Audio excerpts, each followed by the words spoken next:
Hello दोस्तों, आपका स्वागत है हमारे यूट्यूब चैनल पर। और आज हम राजस्थान पुलिस कांस्टेबल के लिए law related to women and child का पार्ट 4 लेकर आए हैं। आज हम इस वीडियो में घरेलू हिंसा अधिनियम 2005 और सती रोकथाम अधिनियम 1987 के बारे में चर्चा करेंगे। आइए चलते हैं। सती रोकथाम अधिनियम 1987 क्या है? यह अधिनियम सती प्रथा का देश के किसी भी भाग में प्रचलन या उसके महिमा मंडन को अपराध घोषित करता है। किसी भी महिला को सती होने के लिए बाध्य नहीं किया जा सकता है। पति की मृत्यु के पश्चात पत्नी का उसकी चिता के साथ जल जाना सती प्रथा कहलाता था। पति की जब मृत्यु हो जाती थी पुराने टाइम में, पुरानी प्रथा है ये, जब पति की मृत्यु हो जाती थी तो पत्नी को भी उसके साथ जला दिया जाता था। ये सती प्रथा थी। पति की मृत्यु किसी अन्य जगह होने पर उसकी किसी निशानी के साथ पत्नी का चिता में रोहण करना अनुमरण कहलाता है। इस प्रथा को रोकने का प्रथम प्रयास मोहम्मद बिन तुगलक ने किया था। किसने किया था? मोहम्मद बिन तुगलक।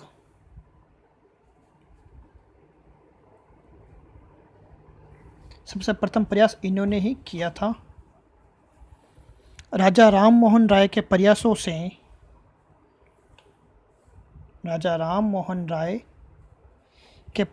से 1829 में नियमन 17 AD 1829 में लॉर्ड विलियम बेंटिक ने रोक लगाई थी। राजस्थान में सर्वप्रथम बूंदी रियासत में, कहाँ पर? सर्वप्रथम बूंदी रियासत, राजस्थान में सर्वप्रथम बूंदी रियासत में 1822 में इस प्रथा पर रोक लगाई थी। 1987 में सीकर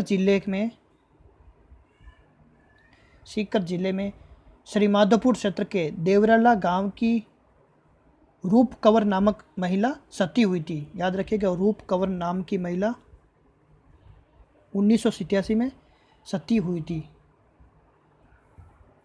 ध्यान रहे, सती प्रथा का राजस्थान में सर्वाधिक प्रचलन राजपूत जाति में था। राजपूत जाति में सती प्रथा का प्रचलन था। आपको याद ही होगा, चित्तौड़ में जब राणा रतन सिंह की मृत्यु हुई थी तब रानी पद्मिनी ने अपनी सैकड़ों महारानियों के साथ जौहर स्वीकार किया था। मतलब अग्निकुंड में इन्होंने कूदकर अपनी जान दे दी थी। इसी को सती बोलते हैं। तो वहीं इस प्रथा को सहमरण, सहगमन या अन्वारोहण भी कहा जाता है। सती रोकथाम अधिनियम 1987, यह सती प्रथा को रोकने एवं स्त्रियों की सुरक्षा के लिए 1987 में राजस्थान सरकार द्वारा लागू एक कानून है। यह 1988 में द कमीशन ऑफ सती रोकथाम अधिनियम 1987 के अधिनियम के साथ भारत की संसद का एक अधिनियम बन गया। अधिनियम सती को रोकने का प्रयास करता है। विधवाओं के जीवित रहने या स्वैच्छिक या मजबूरन जलने, दफनाने और किसी भी समारोह के पालन के माध्यम से इस क्रिया के महिमा मंडन पर रोक लगाने के लिए किसी भी जुलूस में भागीदारी, किसी वित्तीय ट्रस्ट का निर्माण, एक मंदिर का निर्माण या किसी भी कार्रवाई के लिए एक विधवा की स्मृति का स्मरण करना या उसे सम्मानित करना जिसने सती किया है। सती को पहली बार बंगाल सती विनियम 1829 के तहत प्रतिबंधित किया गया था। इसके बाद का टॉपिक आता है घरेलू हिंसा से महिलाओं का संरक्षण अधिनियम 2005।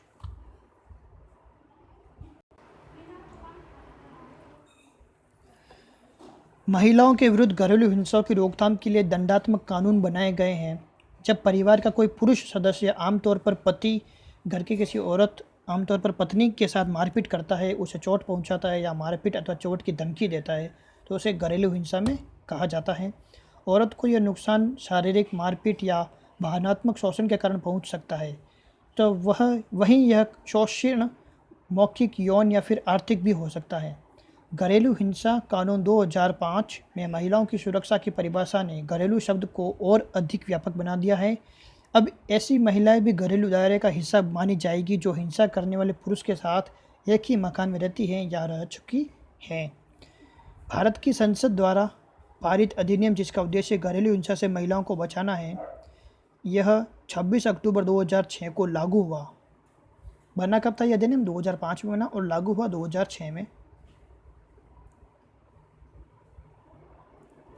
किसी भी महिला के साथ किए गए किसी भी प्रकार का शारीरिक, मानसिक, लैंगिक दुर्व्यवहार या किसी भी प्रकार का शोषण जिससे महिला की गरिमा का उल्लंघन हो, अपमान या तिरस्कार हो, या वित्तीय साधन जिसकी वो हकदार हो से वंचित करना, ये भी कृत्य घरेलू हिंसा की श्रेणी में आते हैं।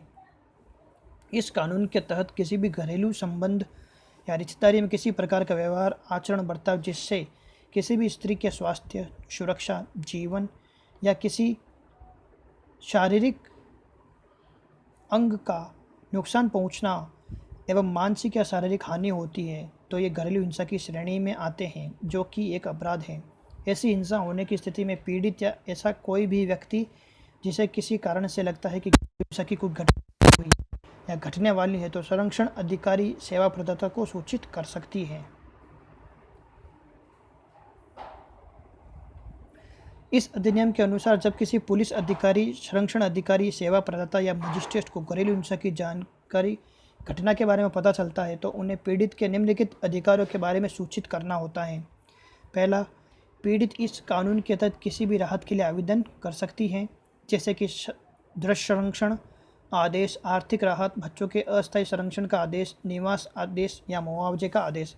मतलब जब भी घरेलू हिंसा की कोई महिला शिकार होती है तो वह निम्न बातों का आवेदन कर सकती है, निम्न चीज़ों की मांग कर सकती है। तो दृश्य संरक्षण आदेश, आर्थिक राहत मतलब पैसों संबंधी कोई भी राहत मांग सकती है, बच्चों के अस्थायी संरक्षण का आदेश मांग सकती है, निवास का आदेश या मुआवजा मांग सकती है, पीड़ित आधिकारिक सेवा प्रदाताओं से सहायता ले सकती है, पीड़ित संरक्षण अधिकारी से संपर्क कर सकती है, पीड़ित निःशुल्क कानूनी सहायता की मांग कर सकती है, पीड़ित भारतीय दंड संहिता के तहत क्रिमिनल याचिका भी दायर कर सकती है।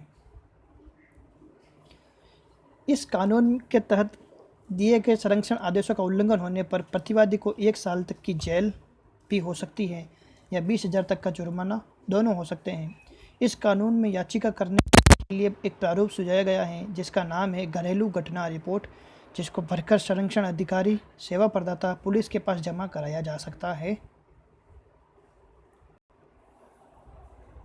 दोस्तों, अगर आपको हमारी ये वीडियो अच्छी लगी हो तो चैनल को ज़रूर सब्सक्राइब कीजिए, वीडियो को लाइक कीजिए, कमेंट कीजिए, ज़्यादा से ज़्यादा वीडियो को शेयर कीजिए और बेल आइकन पर प्रेस कीजिए ताकि आपको आने वाले न्यू वीडियो की नोटिफिकेशन मिल सके।